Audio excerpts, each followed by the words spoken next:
सभी का स्वागत है। हमारा जो आज का विषय है वो पोजिशनल स्ट्रेंथ। स्थान बल में हम 5 बलों की चर्चा किए थे इंट्रोडक्शन में। जो पहला था उच्च बल, और आज का जो विषय है दूसरे भाग में हम सप्तावर्गीय बल के बारे में विशेष चर्चा करेंगे और इसकी गणना करने के लिए सीखेंगे। तो हम सबको ये पता होता है कि प्लैनेट 9 होते हैं, in western it is total of 12। कुछ प्लैनेट के साथ अच्छा संबंध होता है, किसी के साथ बुरा संबंध होता है। कुछ दोस्त होते हैं और कुछ दुश्मन होते हैं। तो जो फ्रेंडशिप है प्लैनेट का, ग्रहों का, वो 2 प्रकार से हम डिवाइड किए हैं in the field of astrology. हमने नहीं, एस्ट्रोलॉजी में।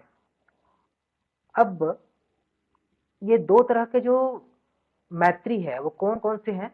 एक तो नेचुरल होते हैं कि चलो सन और मून का नेचुरल फ्रेंडशिप है ही, वो एक साथ अगर रहते हैं तो एक साथ दोनों मिल करके अच्छा ही फल देंगे।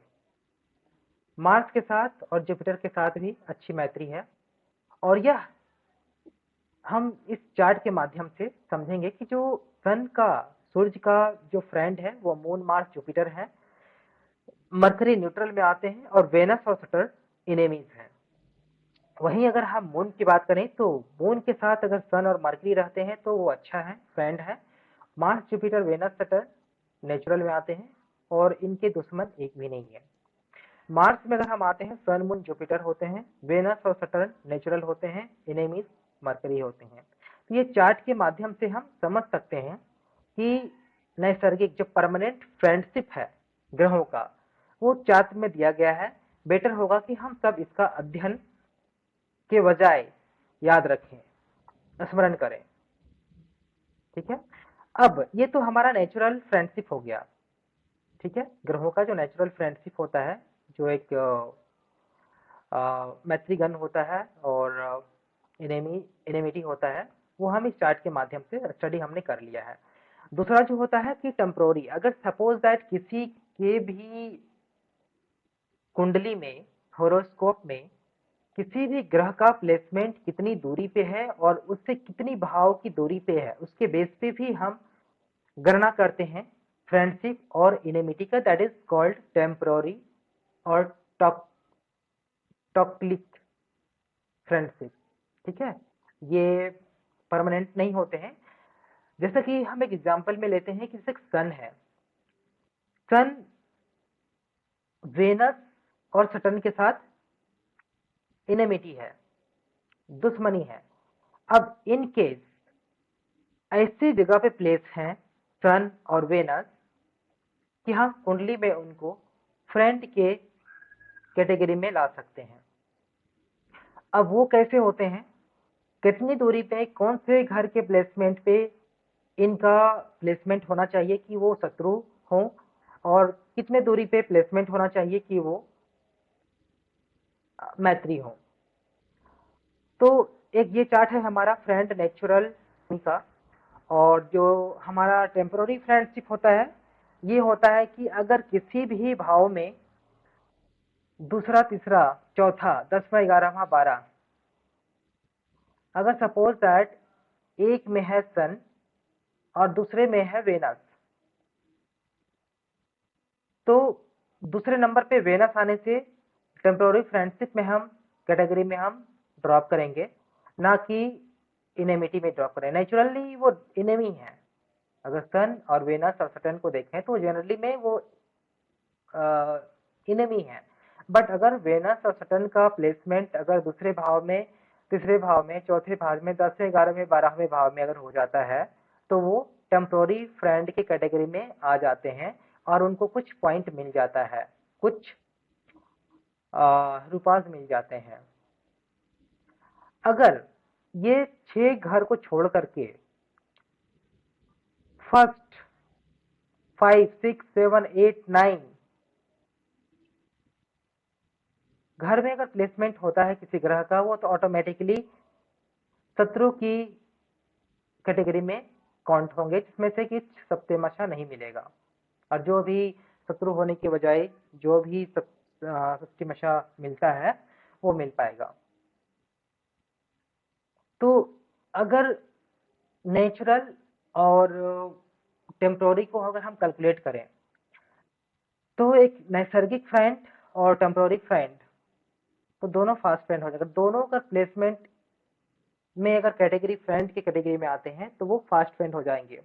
Friend neutral friend, friend enemy neutral, enemy neutral enemy, और इनेमी इनेमी बिटर इनेमी। अगर इनेमी नेचुरल भी इनेमी है और टेम्पोररी भी इनेमी है, तो वैसे कंडीशन में बीटर एनेमी हो जाते हैं, जिसमें से बहुत ही कम सृष्टिमशा मिल पाता है और ग्रह कमजोर पड़ जाते हैं।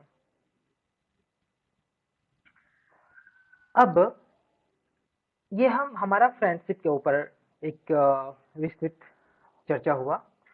आगे हम ये चाहते हैं कि जो मैत्री चक्र होती है, ठीक है, उसे बनाने के लिए सबसे पहले हम एक कैटेगरी में प्लेनेट को और एक कैटेगरी में हम फ्रेंडशिप की कैटेगरी को, कि किस तरह का फ्रेंडशिप है, नॉर्मल फ्रेंडशिप है, फास्ट फ्रेंडशिप है, न्यूट्रल है, इनेमी है और बिटर एनिमी है, ये हम कैटेगराइज कर देते हैं। कैटेगराइज करने के बाद हम ये देखते हैं कि कौन से प्लेनेट का प्लेसमेंट कौन से जगह पे है, उसके अकॉर्डिंगली हम पुट कर देते हैं।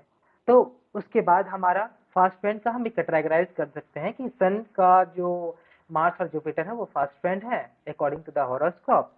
फ्रेंड मरकरी है, वो डिपेंड करता है कि आपके हॉरोस्कोप में प्लेनेट का प्लेसमेंट कैसा है। अब डिपेंड ये करता है, अब हम इसके सृष्टिमशा जो हमारा पॉइंट मिलता है कि किस तरह से हम पॉइंट की गणना करते हैं, कैलकुलेट करते हैं, क्योंकि अगर हम कैलकुलेशन कर रहे हैं प्लैनेट का रैंकिंग वाइज, अगर हम डिवीजन करेंगे उसका, तो हमें पॉइंट तो चाहिए चाहिए। तो सप्तावर्गीय बला में क्या होता है कि 7 वर्गज इज नॉन एज सप्तावर्गीय बला। If the planet is in मूल त्रिकोण, अगर अपने मूल त्रिकोण भाव में बैठे हुए हैं तो 45 सृष्टिमशा का पॉइंट मिलता है, और अगर अपेन में है तो 30 सृष्टिमशा का, फ्रेंड फास्ट फ्रेंड में अगर है तो 20.5 सृष्टिमशा मिलता है। अधिमित्रा में अगर है तो 22.5 वो fast friend, that is called अधिमित्रा इन हिंदी। फास्ट अगर फ्रेंड में होते हैं तो 15 sign, neutral 7.5, enemy 3.75, bitter enemy में 185 होता है। ठीक है, अब हम ये समझेंगे कि जो सप्तावर्गीय चार्ट है जो हमारा दिया गया था, ठीक है, उसमें से सन मूल त्रिकोण राशि में अवेलेबल है तो 45 साइन असाइन हो जाता है इन द राशि चार्ट। अब हमें यह भी पता होता है कि जो चार्ट होते हैं टोटल 16 टाइप ऑफ चार्ट होते हैं, D1, D2, D3, D4, D5 including 16 type of chart. अब वो सारे चार्ट का हम एक कैलकुलेशन करेंगे। कैलकुलेशन करने के बाद जो हमारा ये सप्तावर्गीय बल है वो सभी चार्ट पे हम इम्प्लीमेंट करेंगे। सभी चार्ट में इम्प्लीमेंट करने के बाद जो हमारा पॉइंट निकलेगा वो कुछ इस तरह से निकलेगा। राशि चार्ट में सन का, मून का, मार्स का, मरकरी का, जुपिटर का, वेनस का, सैटर्न का इंक्लूडेड होता है। और अगर हम होरा चार्ट में देखें तो होरा चार्ट में कुछ ऐसे पॉइंट मिलते हैं, बृहस्पति, सप्तवर्गीय, नवमाशा, द्विमाशा, त्रिमाशा, ठीक है। और ऐसे हम टोटल जो 16 हमारा डिवीजन है उन सारे का अगर हम कैलकुलेट करते हैं तो कुछ हमें अलग अलग पॉइंट मिलता है, और उस पॉइंट को हम नोट कर लेते हैं अपने कॉपी पेन में या एक्सेल फाइल में, और उसके बेस पे हम सप्तावर्गीय बल जब हम फाइनल कैलकुलेशन करेंगे तो उसमें हम ऐड कर देंगे। ऐड करने के बाद जो भी हमारा टोटल षष्टिमशा आता है उसको हम 60 से डिवाइड कर देते हैं, और डिवाइड करने के बाद जो हमारा पॉइंट बन जाता है वो रूपाज में बन जाता है। रूपाज में जो पॉइंट बन जाता है उसके बाद हम उस रूपाज को रैंक अलाइन करते हैं कि जो सबसे ज्यादा रूपाज प्राप्त किया हुआ है हमारा प्लेनेट वो रैंक 1 में आएगा, उससे कम 2, उससे कम 3, उससे कम 4। ये सारे हम कैलकुलेशन बाय कैलकुलेशन 1 बाय 1 करते रहेंगे, और उसके बेस पे हम अपना छठ बल की गणना कंप्लीट करेंगे। आप सभी को धन्यवाद।